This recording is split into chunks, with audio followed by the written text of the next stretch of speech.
Krishna Hare Hare Hare Krishna Krishna Hare Hare Rama Rama Rama Hare Hare. Hare Rama. So this is from Sri Chaitanya Charitamrita Adi Leela, chapter 9, text 11. Okay, we have this verse here. Okay, Shri Ishvara Puri Rupe Ankura Pushta Haila. Shri Ishvara Puri Rupe Ankura Pushta Haila. Apane Chaitanya Mali Skanda Upajila. Apane Chaitanya Mali Skanda Upajila. Shri Ishvara Puri Rupe Ankura Pushta Haila. Apane Chaitanya Mali Skanda Upajila. Shri Ishvara Puri Rupe Ankura Pushta Haila. Apane Chaitanya Mali Skanda Upajila. Please chant. Shri Ishvara Puri Rupe Ankura Pushta Haila. Shri Ishvara Apane Chaitanya Mali Skanda Upajila.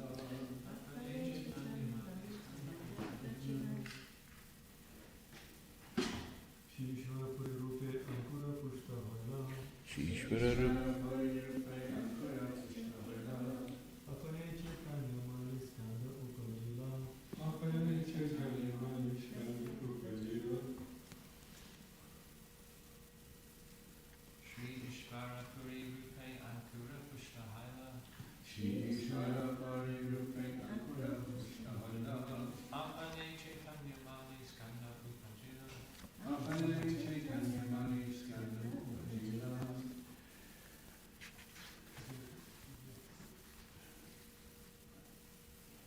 Mother. Shri Ishvara Puri Rupe Ankura Pushta Haila. Shri Ishvara Puri Rupe Ankura Pushta Haila. Apane Chaitanya Mali Skanda Upajila. Apane Chaitanya Mali Skanda. Shri Ishvara Puri. By the name Shri Ishvara Puri. Rupe in the form of Ankura, the seed. Pushta, cultivated. Haila, became. Apane, himself. Chaitanya Mali, the gardener of the name Sri Chaitanya Mahaprabhu. Skanda, trunk. Upajila, expanded. Seed of devotional service, next fructified in the form of Sri Ishvara Puri, and then the gardener himself, Chaitanya Mahaprabhu, became the main trunk of the tree of devotional service. Please repeat: the seed of devotional service, next fructified in the form of Sri Ishvara Puri, then the gardener himself, Chaitanya Mahaprabhu, became the main trunk of the tree of devotional service. Srila Prabhupada's purport. Srila Bhaktivedanta Saraswati Thakur writes in his Anubhashya, Sri Ishvara Puri was a resident of Kumarahata, where there is now a railroad station known as Kumarahat. Nearby there is another station named Halisahara, which belongs to the Eastern Railway. This railway runs from the eastern section of Calcutta. Ishvara Puri appeared in a Brahmin family and was the most beloved disciple of Srila Madhavendra Puri. In the last portion of Sri Chaitanya Charitamrita, Anta 8:28-31, it is stated, Ishvara Puri Gosani Kare Shri Pada Sivana Swahaste Karena Mala Mutradi Marjana Nirantara Krishna Nama Karaya Smarana Krishna nama Krishna lila shunaya anukshana. Tusta hana puri tanri kaila alingana. Varadila Krishna tomara hauka prema dana. Say haiti Isvara Puri Primera Sagara. At the last stage of his life, Sri Madhavendra Puri became an invalid and was completely unable to move.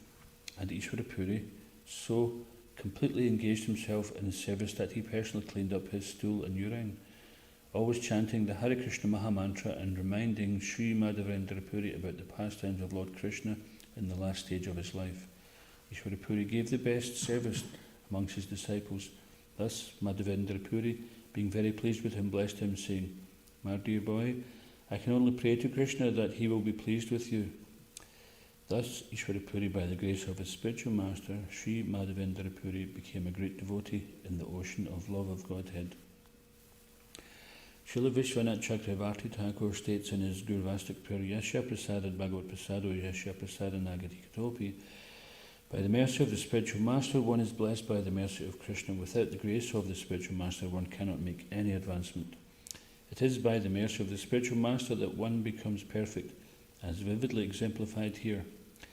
A Vaishnava is always protected by the Supreme Personality of Godhead, but if he appears to be an invalid, this gives a chance to his disciples to serve him. Isvara Puri pleased his spiritual master by his service, and by the blessings of his spiritual master he became such a great personality that Lord Chaitanya Mahaprabhu accepted him as his spiritual master. Srila Isvara Puri was the spiritual master of Sri Chaitanya Mahaprabhu, but before initiating Lord Chaitanya, he went to Navadvip and lived for a few months in the house of Gopinath Acharya. At that time, Lord Chaitanya became acquainted with him, and it is understood that he served Sri Chaitanya Mahaprabhu by reciting his book Krishna Lilamrita. This is explained in Sri Chaitanya Bhagavat Adikand, chapter 11. To teach others by example how to be a faithful disciple of one's spiritual master, Sri Chaitanya Mahaprabhu, the Supreme Personality of Godhead, visited the birthplace of Isvara Puri at Kumara Hut and collected some earth from his birth site. This he kept very carefully, and he used to eat a small portion of it daily. This is stated in Chaitanya Bhagavat Adikand, chapter 17. It has now become customary for devotees following the example of Sri Chaitanya Mahaprabhu to go there and collect some earth from that place. Om Agana Tamaranta Shakinanjana Slakaya Chakshuramilitamyana Tasma Shigravi Namaha Kam Kuroti Vachalam Pangam Lagati Grimya Kripatamam Bande Shigrimni Taranam Jai Shri Krishna Chaitanya Prabhanitananda Shri Advaita Gadadhar Shiva Sadi Gora Bhakta Vrindam Hare Krishna Krishna Krishna Hare Hare Hare Rama Rama Rama Hare Hare.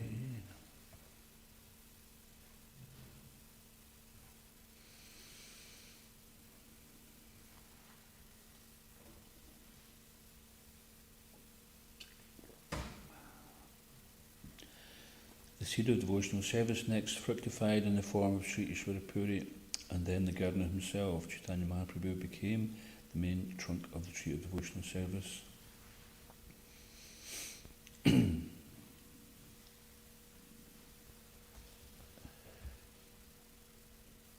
So it mentions also later on in Chaitanya Charitamrita, Adilila 54 and 55, Sri Sachi Jagannath Sri Madhava Puri, Keshva Bharati Ara Sri Ishvara Puri, Advaita Acharya Ara Pandita Srivas, Acharya Ratna Vijayanidhi Thakur Haridas. So this is text 54 and 55 of Adi 13 chapter. Lord Sri Krishna, before appearing as Lord Chaitanya, requested these devotees to precede him: Sri Sachidevi Jagannath Mishra, Madhavendra Puri, Keshva Bharati, Ishvara Puri, Advaita Acharya, Srivas, Pandit Acharya Ratna, Vijayanidhi and Thakur Haridas. So it's not that the Lord met Ishvara Puri by accident, and the Lord Chaitanya didn't have love of God until he met his spiritual master. But here the Lord has set an example, just like Prabhupada mentions in the purport, that Lord Chaitanya accepted the spiritual master and to teach how to be a faithful disciple of one spiritual master.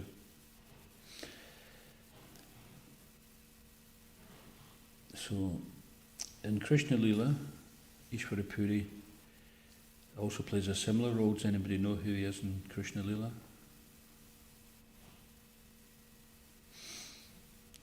Vrinda, you know that one? Who's Ishvara Puri in Krishna Lila? Yeah, good guess. Sandipani Muni, the spiritual master of Lord Krishna.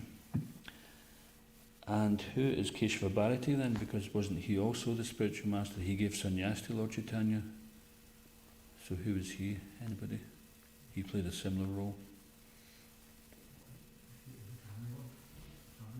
Family guru, that's right.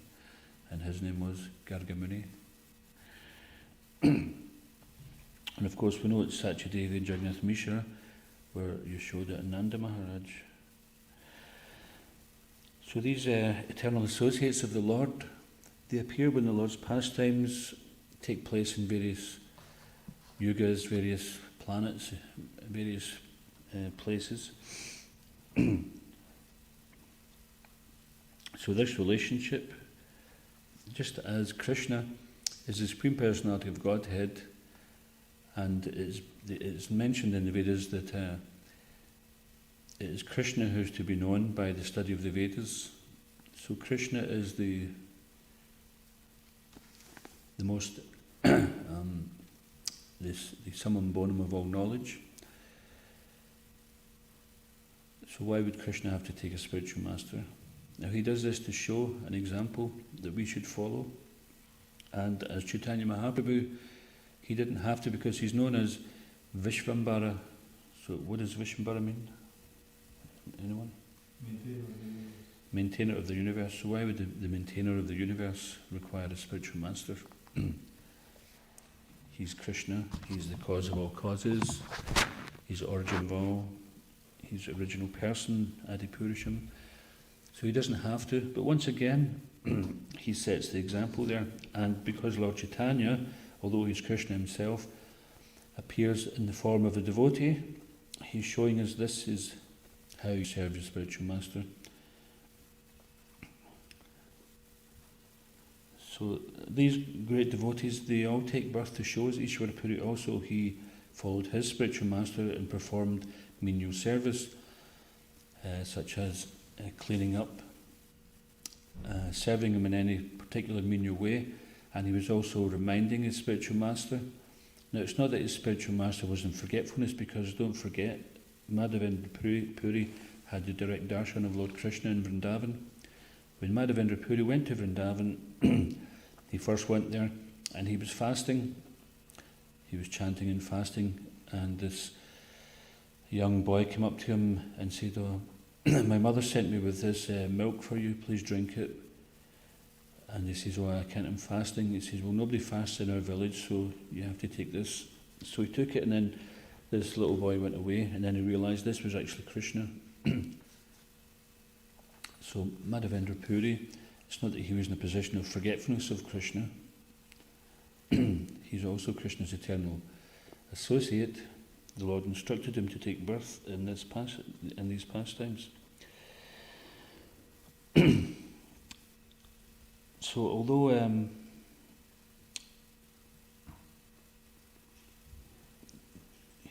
he was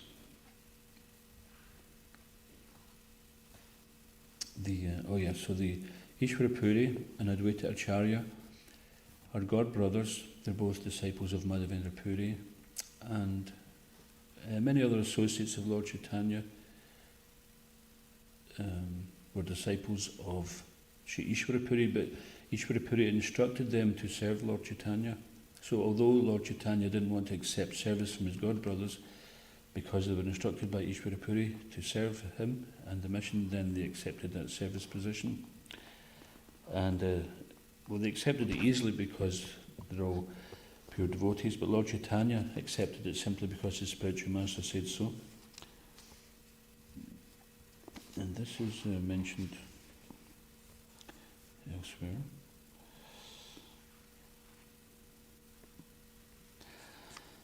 So it was when Lord Chaitanya went to Gaya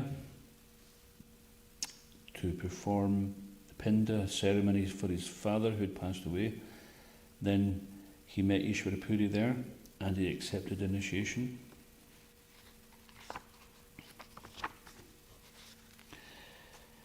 And Lord Chaitanya, he accepted Advaita Acharya as being on the level of his spiritual master. And we know this past time where Advaita Acharya was feeling somewhat neglected by Lord Chaitanya because everyone was getting his mercy. And sometimes this was seen in the form of a chastisement. The Lord would rebuke or chastise someone and the devotees would feel very much cared for. Of course, nowadays if someone chastises, then we're so sentimental we don't think that this is for my own good. We just become resentful of that. So this is the spiritual path, and Lord Chaitanya showed this, Lord Krishna showed this in Bhagavad Gita. The first, and it's mentioned in the purport, Asochanam vasojastvam pragyavadam shabashase gadasanakatasam chanana shochanti pantitaha. While speaking the line of words, you are mourning for what is not worthy of grief. Those who are wise lament neither for the living nor for the dead. So in the purport to that, then Srila Prabhupada says that Lord Krishna was chastising Arjuna and directly calling him a fool. So of course that doesn't give permission that we just go around being harsh to each other and chastising each other and just telling us for your good, suck it up. You know, we shouldn't be like that. We should be careful. We should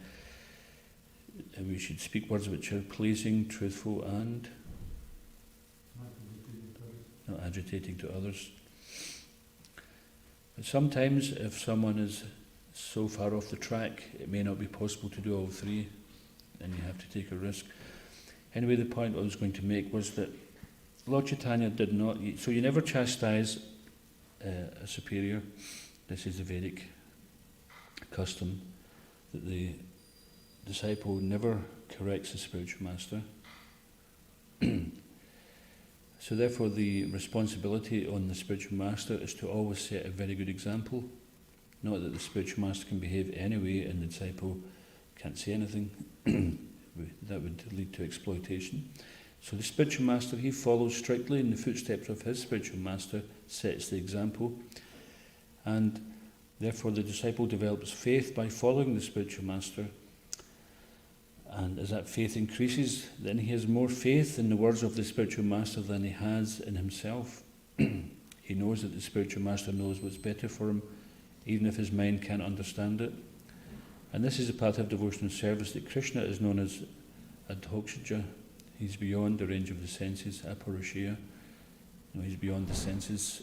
So we're not going to see Krishna if simply we limit ourselves to only doing what we can see with our senses. This is on the lowest level of acquiring knowledge, pratyaksha, simply by limiting ourselves to sense perception, or anumana, following the mind, deduction, speculation. So only through the process of Shabda Pramana, or Shabda Brahman, sometimes it's said, is that we accept knowledge or spiritual sound vibration coming from a higher authority. And in this way, we can rise above the confines of the mind. So in this particular day and age we're living in, where there's like a global lockdown, but actually we're all living in a lockdown in this material world. We're locked down in our mind, and we accept the confines of the mind. Whereas this Maha Mantra and this Krishna consciousness philosophy, this devotional service practice, is actually the way to overcome the confines of the mind. So whether one is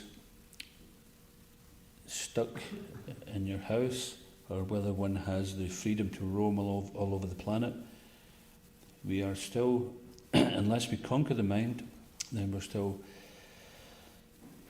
locked within the four walls of the mind. So therefore, there's some kind of,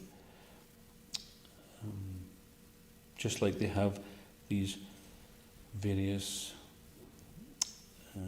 restrictions which will ultimately, everyone's hoping, will lead to the freedom once again. We wear a mask, 2 meters distance, sanitize your hands, don't mix with numbers of people, blah, blah, blah, like that. So these are what you would call restrictions which lead to freedom. So in devotional service we have these, Prabhupada mentions them as the regulative principles of freedom. They're there so that we become free from the dictations of the mind, the influence of the mind. The mind is very powerful,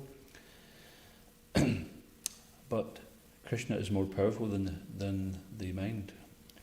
Arjuna says it seems more difficult than controlling the wind.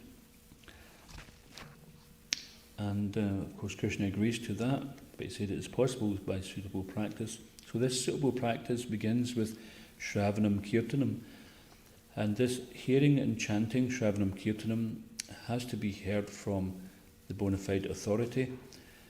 And here Sri Chaitanya Mahaprabhu it showed you that as Krishna, he already told his devotees to come in this line of disciplic succession. So they appear by their own sweet will, and then they disappear.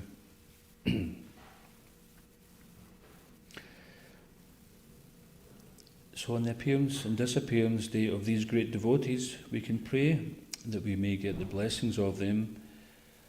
So just as Lord Chaitanya Mahaprabhu, he externally he received a love of God from Sri Ishvara Puri. And he was shown as that example that this is what the spiritual master can give us. And this love of God will satisfy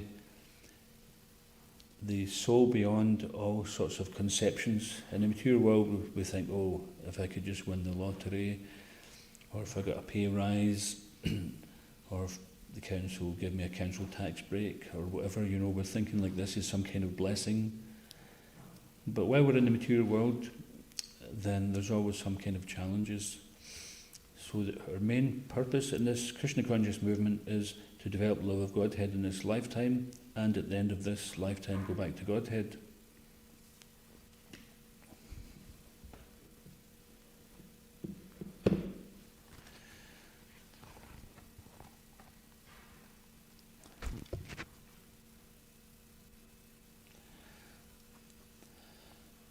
So this is no small thing that Lord Chaitanya himself took a spiritual master, and this is Prabhupada emphasised this so much, that if we want to know if the path we're following is genuine, then we find out what is the parampara.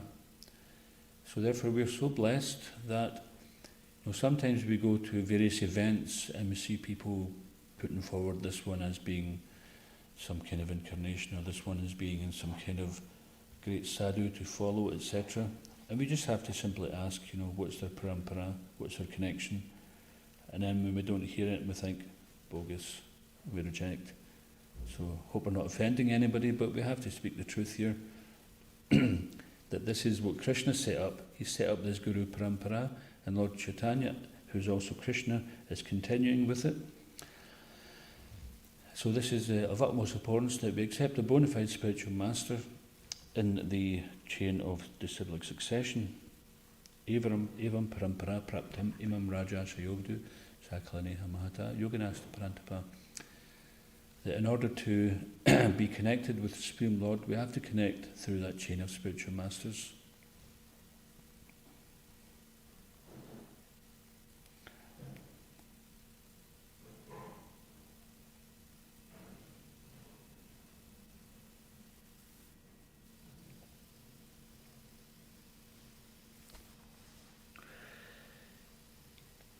So, just to read a little bit here.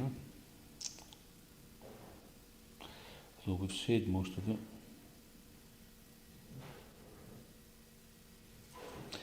Oh yeah, so there's one point Srila Prabhupada made in the purport, that Lord Chaitanya took some dust from the birthplace of Sri Ishvara Puri. So before Lord Chaitanya went to Gaya, he was acting as a householder, although he was performing Harinam Sankirtan and various other pastimes there. When he came back, then his mood was completely an ecstatic love of Godhead, and the local pandits of the area, they thought that he had some kind of malady. They thought he was ill or something like that. But actually he was infected with Krishna prema and he couldn't control it, and we've seen as time went on, Lord Chaitanya's ecstatic symptoms became more and more manifest, extraordinary ecstatic symptoms.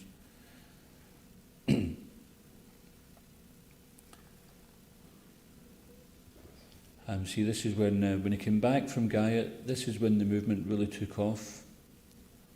Prior to that, then Lord Chaitanya was enjoying the association of his companions and performing pastimes amongst them.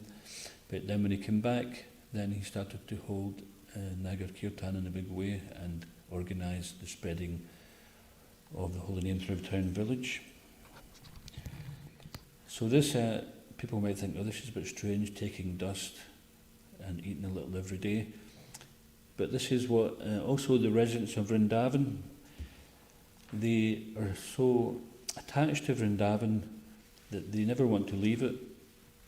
And if they ever have to leave for some reason, it has to be a good reason, then when they go, they take a little dust from Vrndavan and they sprinkle it, just as you sometimes sprinkle a little salt, they sprinkle it on the prasadam every day, so they feel like they're never away from Vrndavan. So similarly, Lord Chaitanya did this, so he was always feeling like he was never separated from his spiritual master. So of course we don't have to do this, but this is just signifying the devotion one can have. So the samadhi of Sri Ishvara Puri is in the 64 samadhis area. 64 samadhis in Vrndavan. There's a place just down from the Govinda Mandir. Has anyone here ever been to that 64 samadhis area? No? It's quite special actually. You can feel it. Just like there's a book about samadhis, and if you experience going to these places, it's not like going to a graveyard, going to a cemetery, which can be a bit morbid or sad, or typically people, when they go to graveyards, they want to see what's the oldest gravestone in the graveyard. You know, people play such a game. It's quite amusing in some kind of morbid way. Or sometimes people go to graveyards for some other nefarious activities. Anyway, the atmosphere there is generally, if people were portraying, like at Halloween, portray graveyards to be spooky places where Bhutas or ghosts hang around. But when you go to the samadhis of these great saintly persons, then you don't feel like that, you don't feel spooked out, you actually feel uplifted, you feel purified.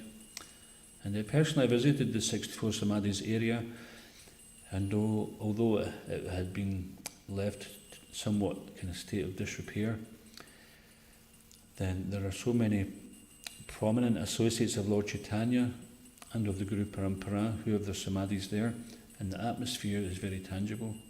So if you ever go to Vrndavan, make that as one of the important places to visit.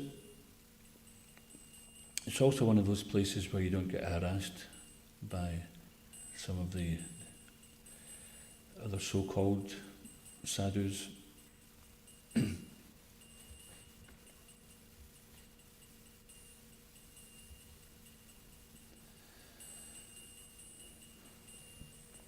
So I'd just like to ask if anyone's got any questions or comments or anything else they'd like to share about Sri Ishvara Puri. There's an interesting passage in Sri Ishvara Puri with Ramachandra Khan and the environment, and he says, take your face away from me, don't look at your face. And you have two extremes. One is Ishvara Puri, the ideal way to serve a spiritual master, and then you have the other extreme, the totally, absolutely wrong thing to do to the spiritual master. He was advising him to just meditate on Brahman and don't worry about it, because he was feeling separation. Was that his godbrother? Disciple? I thought it was his disciple. Godbrother. His godbrother, because he was also very critical of Lord Chaitanya, this Ramachandra. And because he was on the level of the godbrother of Lord Chaitanya's spiritual master, then Lord Chaitanya never chastised him, and he just humbly accepted his criticism. But this Ramachandra Khan, he was such a fault finder that even his own godbrothers didn't want to see his face, just like you mentioned there, that he was such a fault finder. And he invited Lord Chaitanya to come and take prasadam, and he made sumptuous foods, and then after he fed them, then he started criticising them for eating. And then one time he came to visit him and he seen some ants, and he says, "This is a sign that you've been eating sweetmeats," and he chastised them like that. So he was very harsh. And what happened, he contracted cholera, and when he was lying, suffering from cholera, Lord Chaitanya came and visited him and was very merciful to him. He put his hand on his chest and he says, "Krishna has given you a good heart, and you have made it dirty. Clean it, and then the Lord will reside in your heart." So he blessed him, and then he changed his heart. So this is also for us as well. If people are criticising us, then we should try to remain a well-wisher. We shouldn't drop ourselves down to that level. Lord Chaitanya is giving the example. And we can pray for if someone is just very throwing fault finding on the criticizers. I mean, we have to remain a well-wisher. This is our duty. And another thing about Ishvara Puri was that, although he's a godbrother of Advaita Acharya, when he first came into his company, then he just sat there very humbly, and Advaita Acharya asked him, "Who are you?" And I have a feeling you are a great Vaishnava sannyasi. And once he heard, once the devotees heard Ishvara Puri's kirtan, then they fell to the ground. They were struck with wonder, and Ishvara Puri was chanting kirtan with tears in his eyes.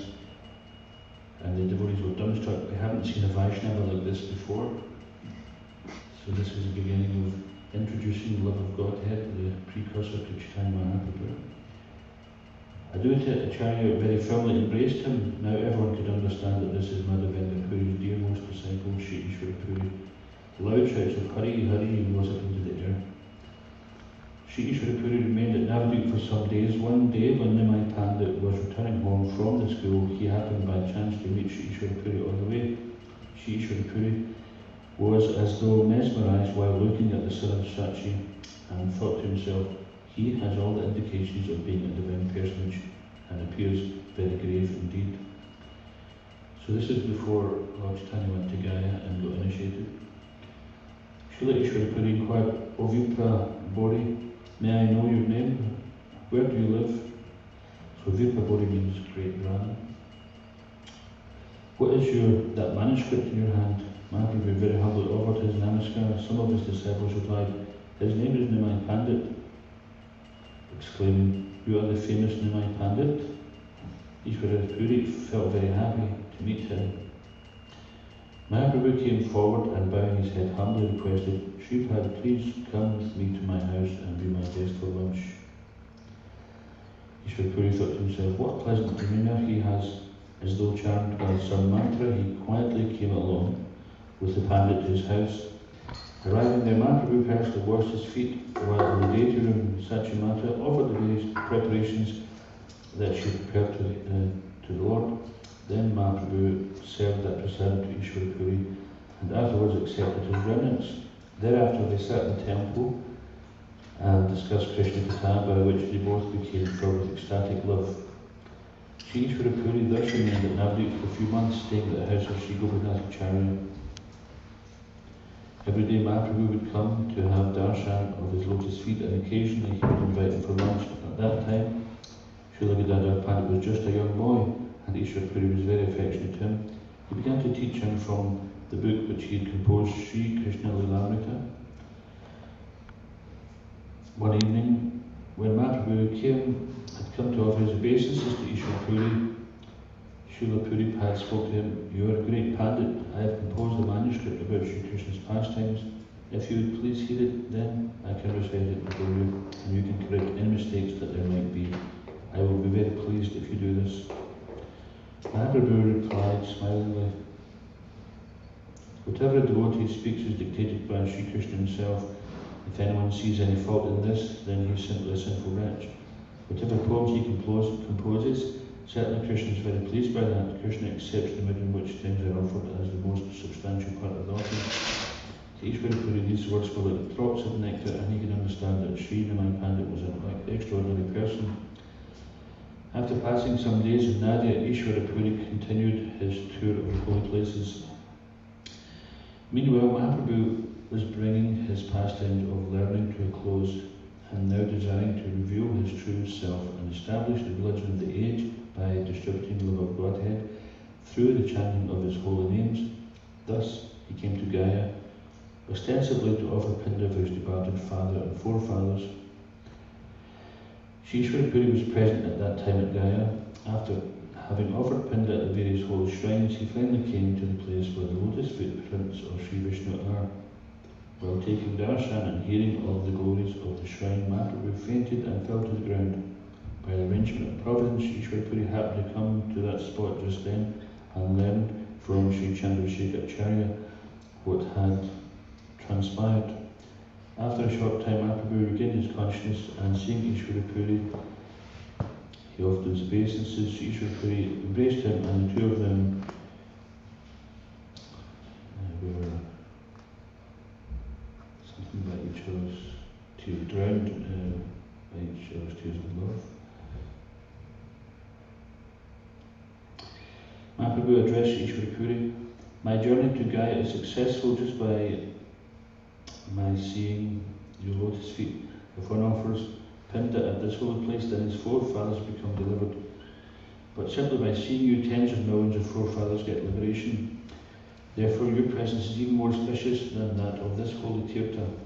All of the holy tirthas pray for the dust of your lotus feet. Therefore, O Puripada, I pray at your lotus feet to ferry me across the ocean of material existence and to cause me to drink the nectar from Krishna's lotus feet."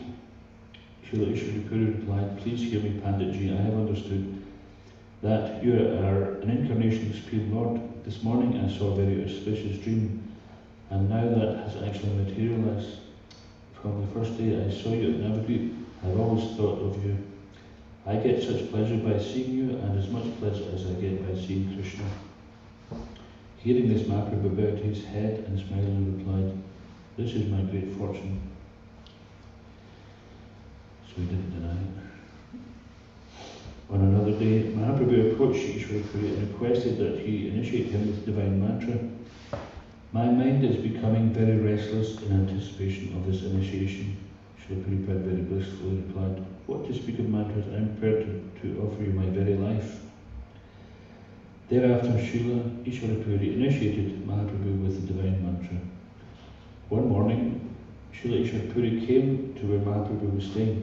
Mahaprabhu was extremely pleased to see him, and after offering him obeisances, he invited him to stay for lunch. Ishwara Puri replied that being able to accept foodstuffs from your hand is a matter of great fortune for me. Mahaprabhu himself cooked and then very carefully served his guru the prasadam. Afterwards, he smeared sandalwood paste on his body and put a garland of flowers around his neck.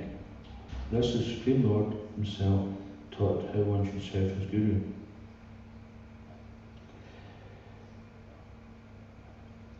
Without service to the great devotees, it is not possible to receive love of Godhead. Service to the Guru is the door to devotion. And we'll just finish with the next point. On his return from Gaya, Mahaprabhu came by way of Kumarahata, the birthplace of his Guru, and began to roll on the ground in ecstasy. There, as the ground became wet with his tears, finally he collected some dust from that holy place and bound it in the collar of his upper garment. This dust is as dear to me as my life. Then he set out for Navadvip. It's interesting, Prabhupada refers to the attached mentality of the conditioned soul is that we think our place of birth is worshipable. So just like now, if we are born in Scotland, we think, oh, I'm Scottish, this is the best place on the planet. Or for a Lithuanian, we might think like that, or English, or Hungarian. And we're all under this illusion that where we're from is somewhere special, and it's centered on I being mine, it's because I'm special, so wherever I come from, that must be special, even if the place is a dive. And to other people, they just humour it. It doesn't mean anything to them. But to the devotee, then, and the Lord Chaitanya was showing here, that the place where his spiritual master appeared, that was actually worshipable. So in the Western world and the material world, Prabhupada refers to certain places as place of pilgrimage for crows. So crows are generally gathered where it's unclean and there's not much auspiciousness there. So the things which we go to, the places which we give importance to, and the activities and the people who are there, unless they're related to Krishna, then they're simply a place of pilgrimage for crows. Whereas the places where the great devotees come from and where the great devotees perform pastimes, these become places of pilgrimage. And also mentioned here is that the devotees purify even places of pilgrimage.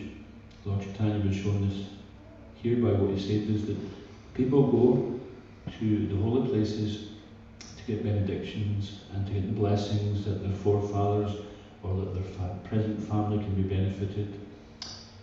But simply by seeing a great devotee, one is benefited. In fact, it says that if one is not joyful upon seeing a devotee, then they're offender. So that would mean that if we don't take pleasure in seeing a devotee, we already have a critical mentality. We're not seeing them properly. We should be really grateful that we see devotees, that we have association with devotees, because they're a rare thing in the material world, which is, the material world is set up for non-devotional activities. It's very easy to fall into the trap of non-devotional activities. To be a devotee in the material world is not very easy at all. And Krishna knows this, therefore he is extremely pleased when someone is trying to be a devotee despite the different challenges, the temptations, conditioning, etc. like that. And this is how we also get the mercy of the spiritual master. This is the success of the devotee, is that we take the order of the spiritual master as our life and soul, just as Lord Chaitanya took the dust from Isvara Puri's birthplace. The birthplace of the spiritual master is not an ordinary place.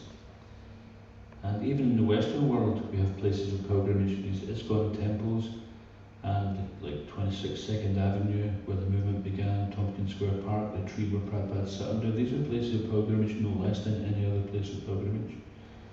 Because the Supreme Person of Godhead is pure devotee who is carrying this message of Harinam Sankirtan all over the world, came to these various places. And places where devotees are regularly meeting and performing devotional service and chanting together, it becomes a place of pilgrimage. And sometimes even non-devotees can recognize this. One time we had a local councillor and a couple of members of the planning commission came to visit Vrndavan, and when they came into the temple, then one of them remarked, "Oh, it's a very nice atmosphere in here." So that person revealed that she was actually a vegetarian, she'd been to India.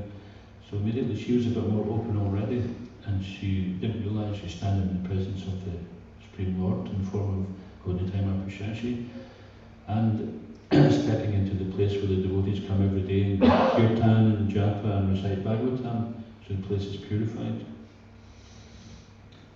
Actually, I remember back when we first came to Scotland, we were travelling in a Winnebago motorhome and we stayed in Monksmuir, just next to Haddington, in the caravan park. So we parked the motorhome there and we travel out in Sankirtan doing book distribution every day. And devotees were so fired up that it seemed like that little motorhome which we were living in became effulgent. It was almost like it became spiritualized because that was our temple. That's where we performed our sadhana. That's where we performed our service to the Lord from there. And then at one point we had to sell it, and we're thinking, oh, we can't sell this to the karmas, you know, this is divine. So this is called tadiya, that which is related to the Lord. It's actually considered more worshipful than the Lord himself. So this tadiya can be in the form of the Lord's paraphernalia, it can be in the form of the Lord's devotee. This is more dear. And this is coming from Lord Shiva. Parvati asked Shiva, what is the most dear thing? And he says that the most dear thing is worship of Vishnu, and above that is worship of that which is related to Vishnu. Tadiya. So therefore, it's a great fortune when we get the opportunity to associate with devotees, and we don't. We may, and it's not unusual for a devotee to think, I'm not a devotee and everyone else is actually a devotee. Prabhupada says this is the right way of thinking, not that I'm a devotee and everyone else is just like getting in the road. They're just a nuisance. I'm a better devotee than this one. How do we know how Krishna sees things? How do we know the struggles of someone else and the purification they're going through? So we should be respectful to all devotees. How we respect them, that may differ. But we should always be respectful and be a well-wisher and be ready to serve in some way or another. Of course, the discrimination as to how we serve that person, that's a detail. So the birthplace of Srila Ishvara Puri is located within the present town of Haliahor, which is near the Kanchurapara railway station on the Silda Krishna Nagar line. So here it's given directions how to get there. So if you want to go and visit there sometime, you can do that.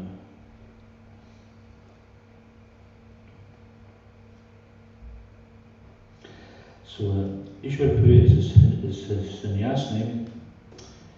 Though his name prior to taking sannyas is unknown, we do know that his father's name was Shyamasundar Acharya. Ishvara Puri took initiation from Madhavendra Puri, the embodiment of nectarian devotional service. Madhavendra Puri was pleased with Ishvara Puri's sincere and affectionate service and thus showered him with blessings so that he too became immersed in the ocean of love for Krishna.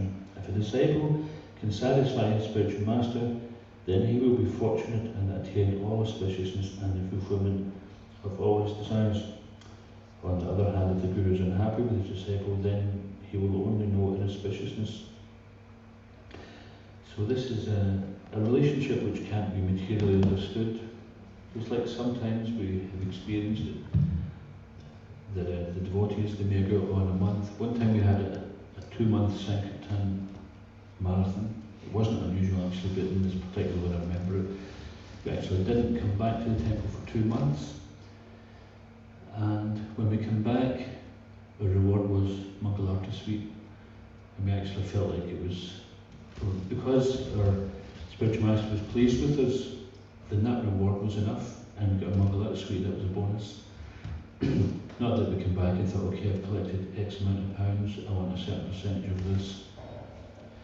So it's much more satisfying to please the spiritual master. If the disciple is sincerely trying to please the spiritual master, then the Lord's within your heart, the Lord's within the spiritual master's heart, he will know that. And this is how we make advancement. Without that, then it's not possible to make advancement. And of course, it's not that before we get initiated that we're wasting our time. It's considered just before you plant a seed, then you cultivate the ground very nicely so that when the seed is planted, then the seed's got the best chance of growing nicely. Okay, so we'll just stop there. Anyone get any last comments or questions? The question there was about how devotees interact with each other. If a devotee says, I'm offended by you, is that offensive? Well, Generally, a devotee doesn't take offence. If a devotee's got some humility, they won't take offence. Sometimes they might be hurt by someone, but even at that, they should be thinking, when I'm hurt, I'm so attached that this is affecting me, so something is either true or it's not true. So if someone takes offence very easily, then that can be a bit of a fault itself. Although, from our point of view, if someone says that, we shouldn't just say, well, that's your problem. Don't get so offended so easily.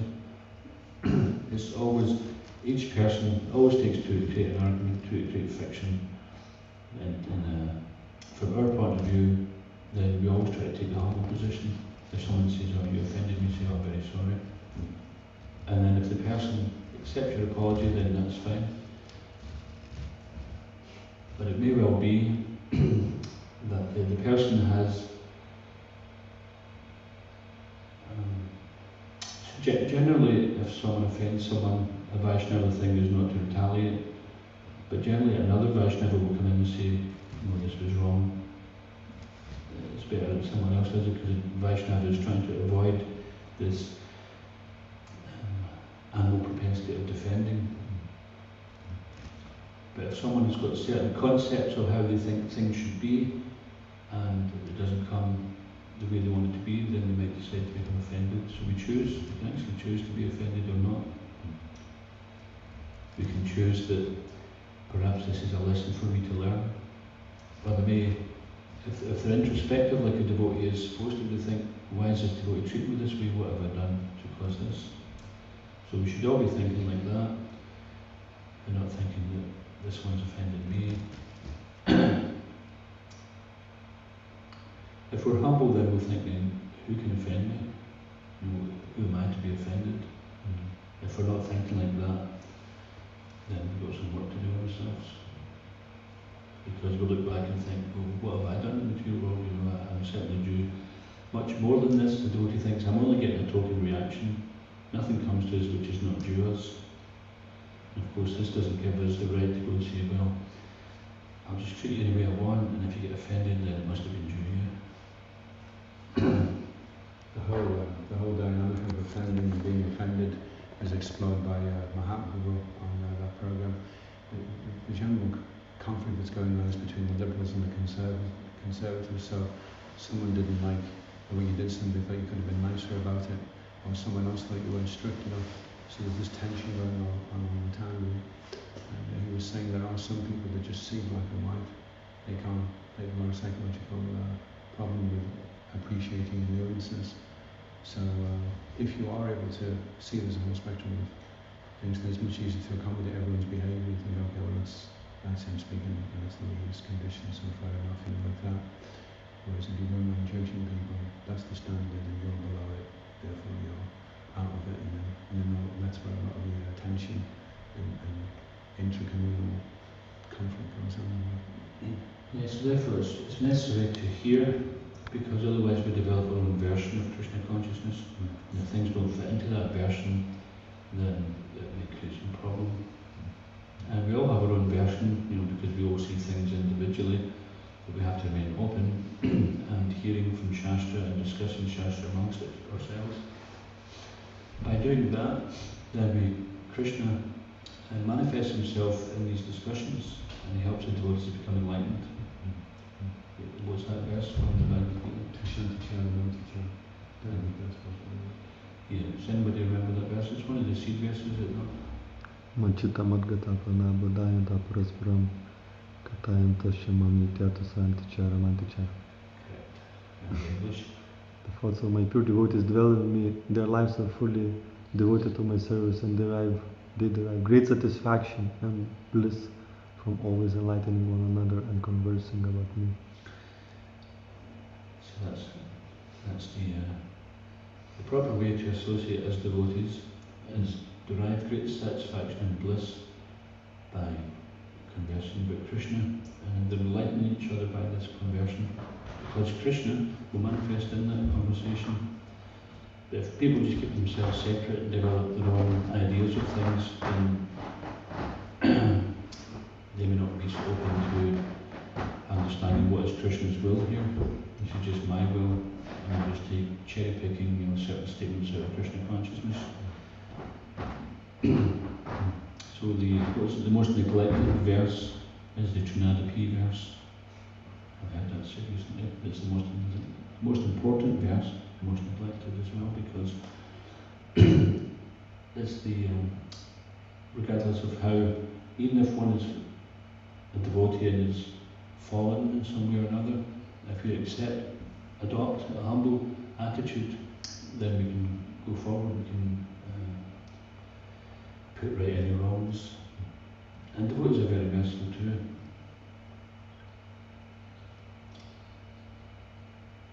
So it's generally the dynamic is that if someone has committed an offence and then it's brought to their attention, if they say, I'm sorry about that, I didn't mean to commit that offence, then the Vaishnava duty is they forgive that person. And if they don't forgive that person, then they become the culprit of, they can become an offender. Of course, forgiving and forgetting may be two different things. Sometimes you forgive someone simply because they want to feel better about themselves. They just want to,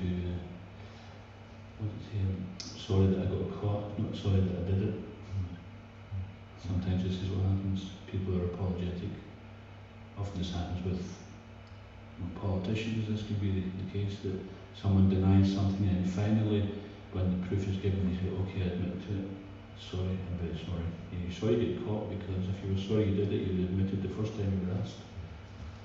So we have to be careful of that as well. If we're making a genuine apology,